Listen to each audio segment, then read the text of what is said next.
کوشش کیجیے گا کہ جن کو محفوظ رکھنا ہے نا، جن کو کیا کرنا ہے، محفوظ رکھنا ہے، ان کا تو آپ خیال رکھتے ہو. بیٹی سے آپ کہتے ہو اس طرح نہیں بیٹھتے، اس طرح نہیں کھڑے ہوتے، یہ نہیں کرتے، وہ نہیں کرتے، بہت اچھی بات ہے، کرنا چاہیے. لیکن جن سے محفوظ رکھنا ہے ان کی بھی تو تربیت کیجیے نا. اور بہت ضروری ہے، بہت ضروری ہے. اگر آپ ان کی تربیت نہیں کریں گے تو نقصانات ہوں گے. اور اس نقصان کو آپ دیکھ سکتے ہیں، یہ جو ابھی 14 اگست کا واقعہ ہوا ہے، آپ اسے دیکھ سکتے ہیں. اس سے زیادہ شرم والی کوئی بات نہیں ہو سکتی، اس سے زیادہ تکلیف دہ کوئی بات نہیں ہو سکتی. آپ کے گھر میں بیٹھا جب 10 سال کا بچہ آپ سے پوچھے کہ بابا یہ کیا ہو رہا ہے، کیا جواب دو گے؟ تو دے سکتے ہو؟ یا اتنی چھوٹی عمر کی لڑکی اپنے ہی ملک میں ایک عظیم مقام پہ کھڑی، جو کہ سب سے بڑی نشانی ہے ہماری، وہاں پر کھڑی وہ اگر آزادی رائے کا اظہار کر رہی تھی، وہ غلط ہونا یا درست ہونا یہ اس پہ میں بات ہی نہیں کر رہا، وہ درست ہے یا غلط، جو عمل ہوا ہے اس کو وحشی درندہ بھی نہیں کہہ سکتا وہ درست ہے. وہ کہیں سے درست عمل نہیں. یعنی آپ خوف دے رہے ہیں ہماری بیٹیوں کو کہ وہ باہر نہیں نکل سکتی. بے شک انہیں حیا میں رہنا چاہیے، شرم میں رہنا چاہیے، اپنے معاملات کو درست رکھنا چاہیے، اس کے اوپر بھی کوئی دوسری رائے نہیں. لیکن اس کا مطلب یہ تو نہیں ہے کہ اگر ہماری بیٹی بہن باہر نکلے گی تو اس طرح 300-400-200 لوگ اکٹھے ہو جائیں گے اور وہ اس طرح کی حرکتیں کریں گے جو وہاں پر ہو رہی ہیں. نہیں ہونا چاہیے. یہ ہیراسمنٹ میں آتا ہے، نہیں ہونا چاہیے. اور آپ کو پتہ ہے ہیراسمنٹ کے کیسز کتنا تیزی سے بڑھ رہے ہیں، لیکن ہیراسمنٹ کو بھی سمجھنے کی ضرورت ہے. جب ہیراسمنٹ کی بات ہو تو میں اپنی بیٹیوں بہنوں سے یہ بات کہوں گا، مردوں کو بھی ہیراس کیا جاتا ہے، اس کا بھی خیال رکھا کریں، اس کا بھی سوچا کریں اور اس کا بھی ذکر کیا کریں، کیونکہ وہ بھی ہوتا ہے. اس کا مطلب یہ نہیں کہ چونکہ ان کے ساتھ ہوتا ہے تو وہ ہیراس کر سکتے ہیں، نہ. ہیراس تو کسی کو انتہائی غیر خاندانی اور نامعقول حرکت ہے یہ والی حرکت کرنا، وہ تو کسی اعتبار سے درست نہیں. لیکن ہو کیا رہا ہے، شرفاء ہیراس ہو رہے ہیں. میں چونکہ یہ چیزیں دیکھتا ہوں، میرے پاس لوگ آتے ہیں کوچنگ کے لیے، جو کہانیاں مجھ تک پہنچتی ہیں آپ سوچ بھی نہیں سکتے کہ کیا کیا مرد کے ساتھ بھی ہو رہا ہے. اس کو بھی ضرور دیکھیں.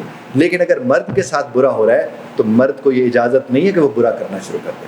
بالکل اسی طرح جس طرح عورت کے ساتھ یہ ہو رہا ہے تو اس کو بھی یہ اجازت نہیں ہے وہ برا. یعنی 4 بدمعاش آپ کے ساتھ برائی کریں اور 10 شرفاء کو آپ کٹہرے میں لے آئیں، ایسا تو نہ کریں.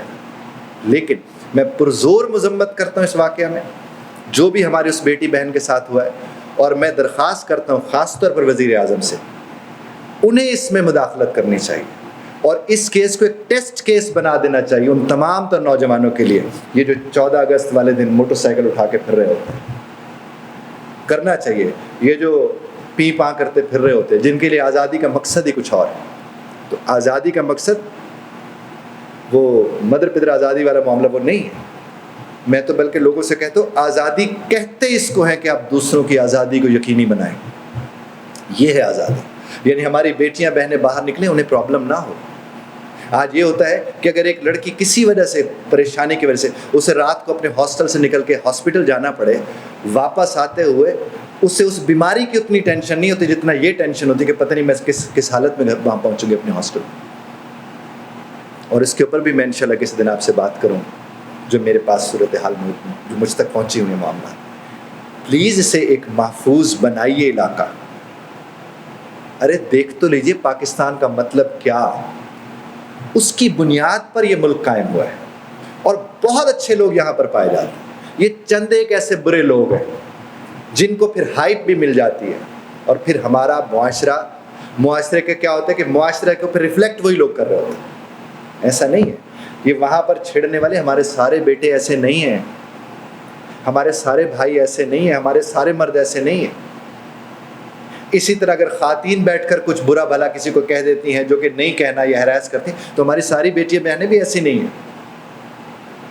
لیکن تربیت کس نے کرنی ہے؟ جس طرح میں نے ابتدائی میں عرض کیا تھا کہ جن کو محفوظ رکھنا ہے ان کی تو تربیت ضرور کرنی چاہیے، لیکن جن سے محفوظ رکھنا ہے ان کی زیادہ تربیت کریں. محفوظ جن کو رکھنا ہے وہ ظاہر بیٹیاں ہیں، ہماری بہنیں ہیں، اور جن سے محفوظ رکھنا ہے وہ ظاہر بھائی ہیں، بیٹے ہیں. ان کی تربیت کریں، انہیں عورت کی عزت کرنا سکھائیں. اور جب آپ انہیں عورت کی عزت کرنا ارے انہیں بتائیں کہ نبی کریم صلی اللہ علیہ وآلہ وسلم اپنی بیٹی کے لیے کھڑے ہو جاتے تھے، اپنی چادر مبارک بچھا دیتے تھے۔ ایک باپ اگر اپنی بیٹی کا، اور وہ بھی نبی جس سے بڑا انسان اس دنیا نے کبھی نہیں دیکھنا، اس کائنات نے نہیں دیکھنا، وہ جب اپنی بیٹی کے لیے کھڑے ہو رہے ہیں، تو ایک باپ اگر اپنی بیٹی کے لیے کھڑا ہوگا تو وہ اپنی بیٹی کی عزت کرے گا، اور بیٹی کی عزت کر کے بیٹوں کو عزت کرنا سکھائے گا۔ اسی طرح ایک استاد جب اس کے یہاں بیٹیاں بہنیں پڑھنے کے لیے آتی ہیں، وہ ان کی عزت کر کے عزت کرنا سکھا سکتا ہے، وہ ان کا احترام کر کے احترام کرنا سکھا سکتا ہے۔ وہاں پر بھی بڑے مسئلے ہوتے ہیں۔ لہٰذا ہمیں صرف ایک چیز ذہن میں رکھنی ہے کہ ہمیں اس طرح کے واقعات نہ ہوں، اس کے لیے اسی واقعہ کو ایک ایسا واقعہ بنا دینا ہے ان لوگوں کے لیے کہ آنے والی نسلیں یہ سوچ بھی نہ سکیں کہ ہم ایسا کریں گے۔ پلیز اس کا خیال، اور آپ سب کا یہ کام ہے، جب آپ کے بیٹے گھروں سے باہر نکلتے ہیں تو ماؤں کو، بہنوں کو چاہیے کہ انہیں بتائیں کہ بیٹا ہم بھی باہر نکلتے ہیں،